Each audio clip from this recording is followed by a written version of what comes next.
There's a design approach in today's automotive world that I personally like to call cyber retro. The idea is pretty simple. Take recognizable styling cues from a brand's classic models, reinterpret them with a modern design language, and combine them with the latest technology. And that's exactly what Mercedes-Benz has done with the brand new all-electric GLC sitting right next to me.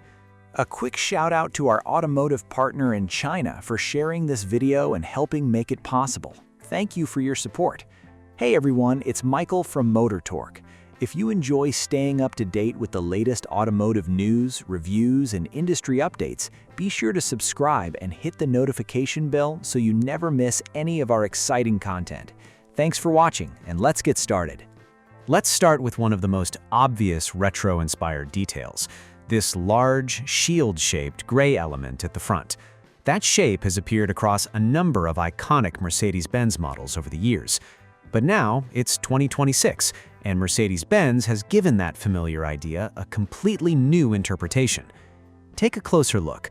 Along with that large, shield-shaped design, Mercedes-Benz has incorporated some seriously modern technology. There are 942 individual light elements built into it, so when the car lights up at night, it becomes incredibly distinctive and creates a lighting signature that's hard to forget. The headlights have also moved in a new direction. Instead of the traditional setup, you now get a three-pointed star integrated right inside the headlight. And of course, with an electric vehicle, the front trunk is an important feature. To open it, you simply press the Mercedes-Benz logo on the front. We actually tested it just now by putting a 20-inch suitcase inside, and it fit without any problem. You could also use this front trunk for things like seafood or durian, basically anything with a strong smell. That way, those odors stay out of the main cabin. Moving along the side, the overall design remains very elegant and still feels closely related to the fuel-powered GLC. The window line in particular keeps that familiar Mercedes-Benz character. A lot of electric vehicles try to maximize cabin space by shortening the front section of the vehicle as much as possible. Mercedes-Benz has taken a different approach here. To preserve those elegant side proportions, the front section remains quite long. As for the overall dimensions, the car measures 4,933 millimeters in length, while the wheelbase comes in at 3,027 millimeters. That wheelbase is 50 millimeters longer than the fuel-powered GLC. So don't let the bigger brothers steal all the attention. Isn't this basically the opposite of what we normally see? Then there are the door handles. They're still fully hidden and integrated into the bodywork. Of course, if Mercedes-Benz introduces a facelift next year or the year after, we might see a different approach to the door handle design. The wheels are also unmistakably Mercedes-Benz. They use an aerodynamic design aimed at reducing wind resistance, while the tires are Hankook low rolling resistance tires, specifically suited to an all-electric vehicle. The front and rear tires are different sizes too. Up front, you get 235-section tires, while the rear uses 265-section tires.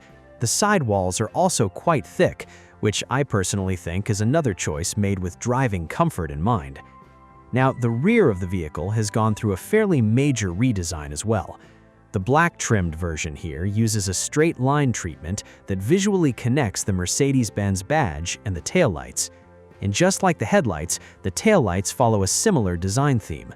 At night, when you look at them, there's almost a feeling that something is waking up right here. Even the way you open the tailgate has changed. Previously, there was a button. Now you simply flip the Mercedes-Benz logo and, hey, it opens immediately. Once it's open, you can see that the trunk offers a pretty generous amount of space. And if that still isn't enough for you, there's another trick. Lift this section and you'll find a large recessed storage underneath.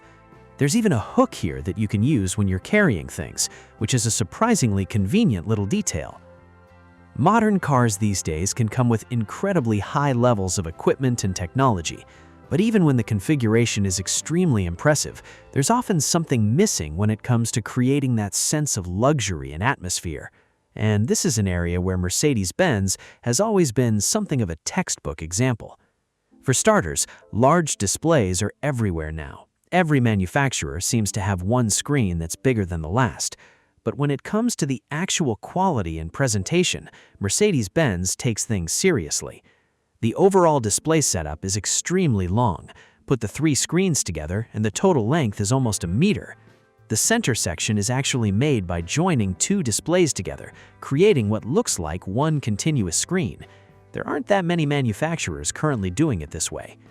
The screen itself also has an excellent visual texture, and the manufacturing process behind it is quite demanding. You know how the sweetest grapes are often found at the bottom?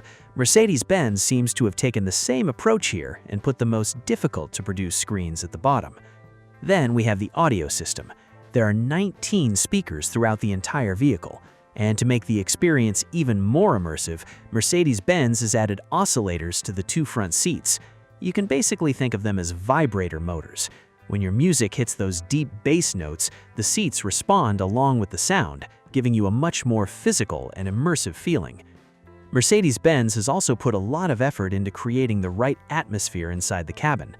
Just look at the door panel, for example. You get a large speaker cover with a metallic texture combined with leather materials, and the result feels much more like a piece of art than just another interior component. So why does this electric GLC feel longer and more spacious than the fuel-powered GLC? The main reason is the way Mercedes-Benz has extended the rear passenger area. The additional length gives the cabin a much more open and spacious feeling. You can immediately notice that the second row seats are positioned higher than the front seats, giving passengers a clear and unobstructed view toward the road ahead. There's also a pretty interesting piece of technology in the rear, the electric glass roof. It offers 3 different settings. One is completely transparent, while another gives you this semi-transparent effect, almost like a grid pattern. It can also effectively reduce ultraviolet radiation. The new all-electric Mercedes-Benz GLC isn't just about creating a luxurious cabin. Its driving experience is also very refined and high-end. So let's talk a little more about what it feels like on the road. First, let's go through some of the basic specifications. The vehicle comes with an 85.5 kilowatt-hour ternary battery, giving it a CLTC pure electric range of more than 700 kilometers. Charging from 10% to 80% takes just 22 minutes. Power comes from dual motors, one on each axle, with a maximum combined output of 310 kilowatts. Those are the basic numbers for this new all-electric Mercedes-Benz GLC. Now, what does all of that actually feel like when you drive it? The first thing I noticed when I got behind the wheel was the chassis. It feels very soft and extremely refined. But importantly, soft doesn't mean bouncy or loose. There's still a sense of support and toughness underneath it. That combination of softness, control, and refinement gives the car a genuinely premium feeling. And honestly, it's been a long time since I experienced this kind of chassis tuning. I went back afterward and checked the technical information, and that's when I found out that this car uses the same air suspension and ADS pressure damping technology found on the Mercedes-Benz S-Class. When you drive over bumps, uneven surfaces, or those small potholes and depressions in the road, the suspension does a very good job of smoothing everything out. Let me put it another way. Think about how parents deal with a crying child. Some parents, especially the more straightforward type, might react very directly, "Stop crying," and that usually gets an immediate response. But what do more experienced parents do? They'll say, "Come here, let daddy hold you, it's okay." That's basically what Mercedes-Benz is doing with this chassis. Instead of aggressively fighting every bump on the road, it gently absorbs and resolves the impact. You don't feel like the suspension is shouting at the road. It simply handles the situation smoothly. And that's what creates the sense of luxury. It makes the entire driving experience more relaxed and comfortable. Then there's the steering. A car like this needs to be easy to drive, especially because it's designed primarily for everyday driving. The rear axle is equipped with rear-wheel steering of plus or minus 4 to 5 degrees, which helps significantly reduce the turning radius. So when you're moving through narrow streets or tight old alleyways, like some of those traditional lanes in Beijing, the car feels extremely agile. You can thread through them almost effortlessly. The steering itself also feels very natural and substantial. The square-shaped steering wheel provides a good grip too. Visually, the steering wheel retains the familiar Mercedes-Benz design, but the controls have been changed. Previously, many of the buttons were touch-sensitive, which received plenty of criticism because they could be difficult to operate and easy to activate accidentally. Now, Mercedes-Benz has switched back to physical buttons across the board. When it comes to its 3 electric system, Mercedes-Benz also has some interesting ideas of its own.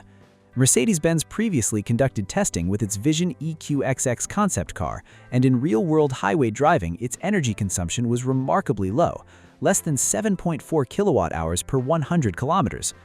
That wasn't just Mercedes-Benz showing off its engineering capabilities. Some of those technologies are now being applied to production vehicles. For example, this car uses a battery with a higher energy density. That allows Mercedes-Benz to free up more space within the vehicle, accommodate the air suspension, and even achieve a relatively low seating position. The seating position here is surprisingly low, almost comparable to what you'd find in a conventional fuel-powered SUV. The vehicle also uses a 2-speed gearbox.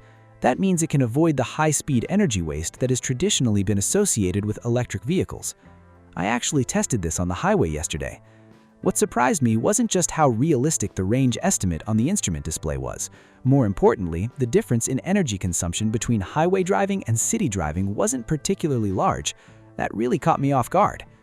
The low energy consumption isn't the only result of the 2-speed gearbox.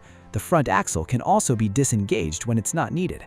That allows the vehicle to operate as a true 2-wheel drive, rear-wheel drive vehicle. A lot of electric vehicles claim that they can freely switch between 2-wheel drive and 4-wheel drive, but in many cases the system isn't completely separated. Here, Mercedes-Benz is able to achieve a true 2-wheel drive mode, which helps keep energy consumption extremely low. And Mercedes-Benz hasn't forgotten about the smaller details either. For example, the windshield wiper system is heated. It can activate once the temperature drops to around 5 degrees Celsius. Even at minus 20 degrees Celsius, the system can raise the wiper temperature by 50 degrees within 4 minutes. So when you actually turn the wipers on, they can operate normally without producing those unpleasant noises caused by freezing. For people living in colder northern regions, that's definitely a thoughtful and practical feature. When it comes to driver assistance technology, Mercedes-Benz has also adopted Momenta's driving assistance solution. Compared with the new generation brands that everyone is always talking about, its driving assistance capabilities are already right up there with the first tier. Highway navigation, navigation-assisted driving in groups, automatic parking, and assisted reversing can all be achieved. More importantly, the overall system gives you a strong sense of confidence. It doesn't create that situation where using driving assistance somehow makes you more nervous because you're constantly having to watch what the car is doing. Instead, the experience feels much more reassuring. After spending some time with this new all-electric Mercedes-Benz GLC, I can't help but say one thing. It really does have to be a Mercedes-Benz. And that's not just because of the luxurious atmosphere inside the cabin, it's also because of the way the car drives. If I had to describe the whole experience in just 2 words, I'd say refined and delicate. A lot of cars today seem to be trying too hard. Everything feels like it needs to be bigger, harder, faster, or more aggressive. But sometimes you really don't need to push that hard. The best experience comes from getting everything exactly right.